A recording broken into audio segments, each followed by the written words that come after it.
nifuje gutangura nasuje iryoshe cyane kandi mugabo iri ikenewe cyane.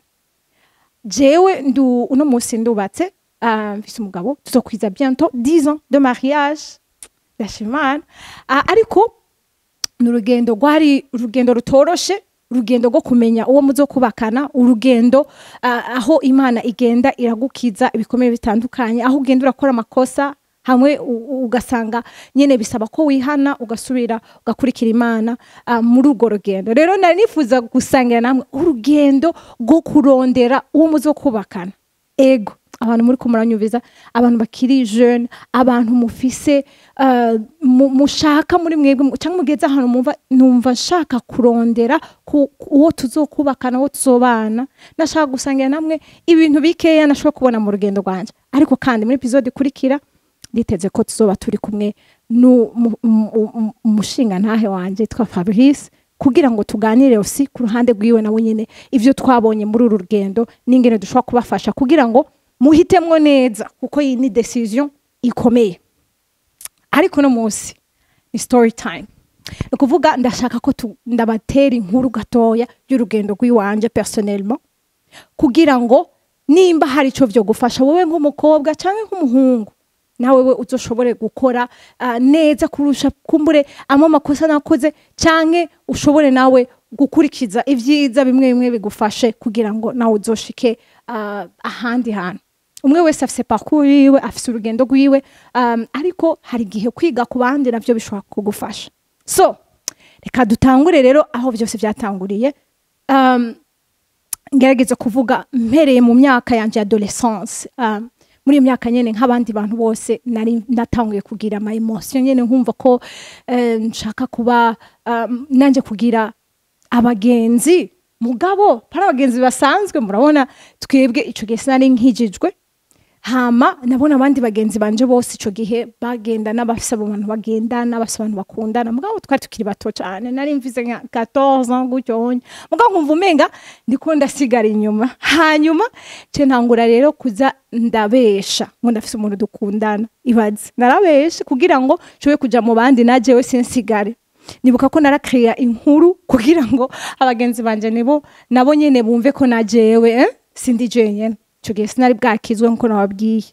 Hanyuma haje haragera igihe abo bagenzi turi kumwe bari bafise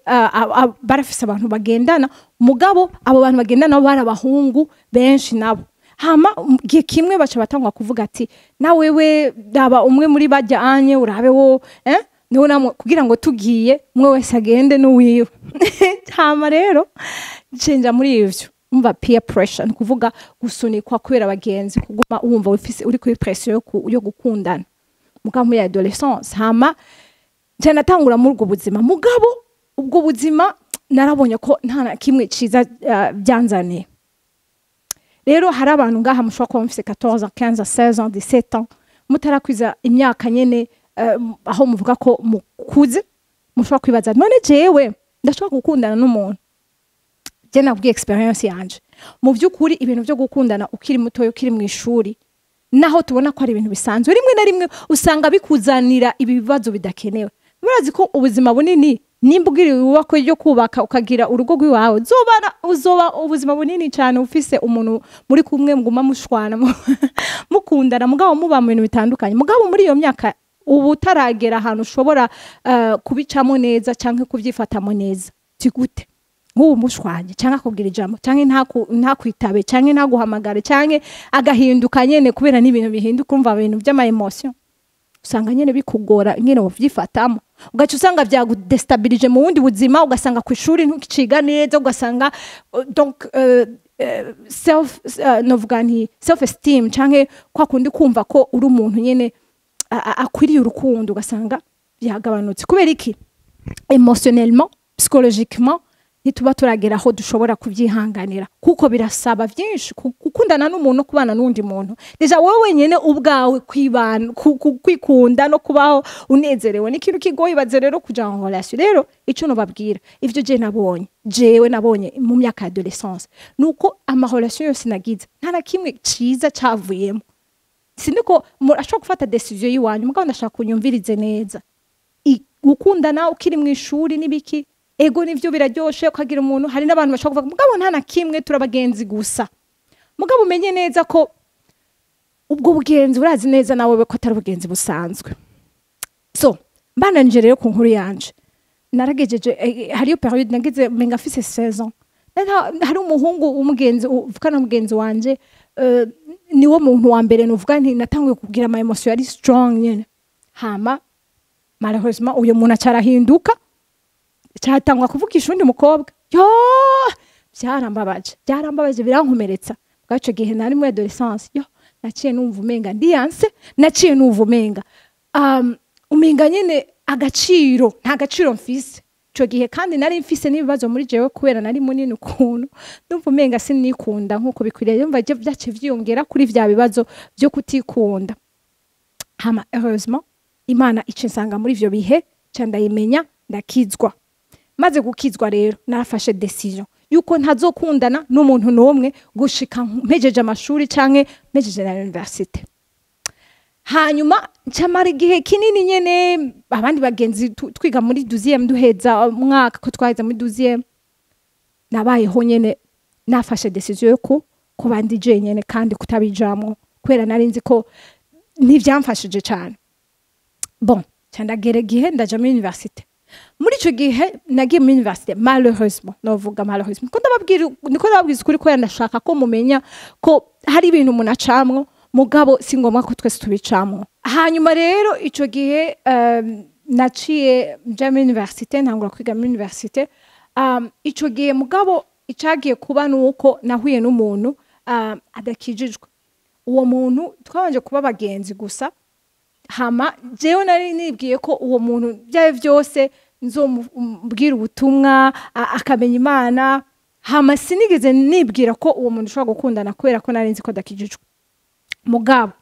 bagenzi ibyaje gukurikira nuko jewe uko naguma ndamu entertaining tuganira tuvuga gute niko naguma ntangwa ku develop ama emotion kuri we hama ico gihe ico no babwira kwera atarakijijwe cari gihe kitoroshe ku rugendo rwanje n'Imana byanjanye kure y'Imana kandi niyo ndavyibutse nimba hari gihe no subira inyuma nkahindura iyo decision no hindura iyo decision ya nafashe yo gukundana n'uwo muntu ndiko ndababwira ibi byose ndazi ko bamwe ko ratanga ati Maya katubwira ibintu bikomeye kandi by'ubuzima bwiwe biri personnel ni kubera ko ndashaka ko mumenya ko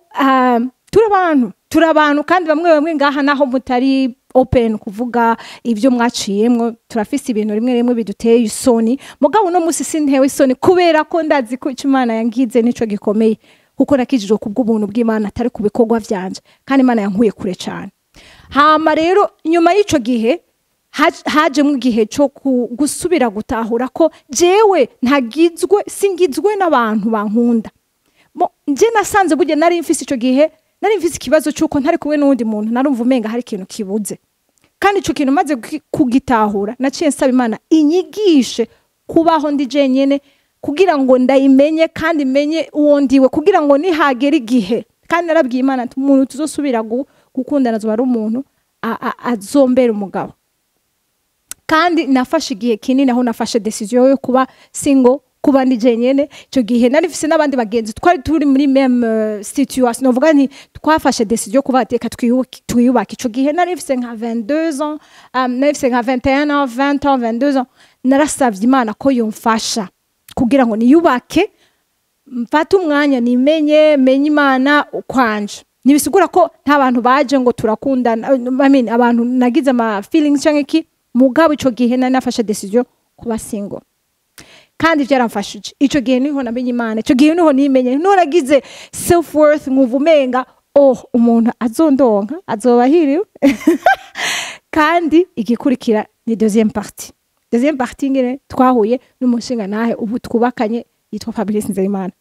urugendo aho Imana mu byukuri yanyishuye amasengesho yanje rero aha niho ngarukira muri partie ya mbere murumva ko genda umuntu akunda kuvuga ibintu biri real ndakunda kuvuga ibintu biri kugira ngo abantu ntibabone umenga turabamarayika yemwe turabantu ariko tugizwe n'ubuntu bw'Imana kandi ubuntu bw'Imana burahagije mu guheza ndashaka kubwira umuntu wese ariko aranyumviriza sivyo ibintu bijanye n'umutima ni ibintu bigoye cyane, ni ibintu bigoye. Rero tugerageze dusaba Imana ubwenge, dusaba Imana ubwenge. Imana ibanze gukize, ibanze dukize. Ego nta numwe azogera ahantu muri iyi si, tukiri muri iyi si tuzokwama dufise ibintu bitandukanye tugenda turagwana navyo. Mugabo hariho ahantu umuntu, hariho maturité umuntu akeneye kugera kugira ngo ashobore kuba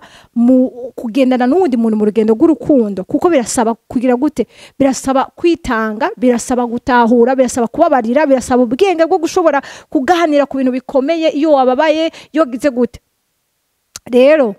bakobwa, bahungu, abagabo, abagore, murabizi ko ibintu bikomeye. Rero reka tubandanye duhanurana muri ibi bintu. Muzo nkurikire kandi muri episode ikurikire nababwiye ko ntazo ndi jenyene, ko nzovugana n'umushinga nawe wanje Fabrice, kubera ko ndashaka ko dusangira namwe urugendo rwacu ngire rwatanguye n'ivyadufashije n'icyatumye dufata decision yo kubana. Bless you, God bless you.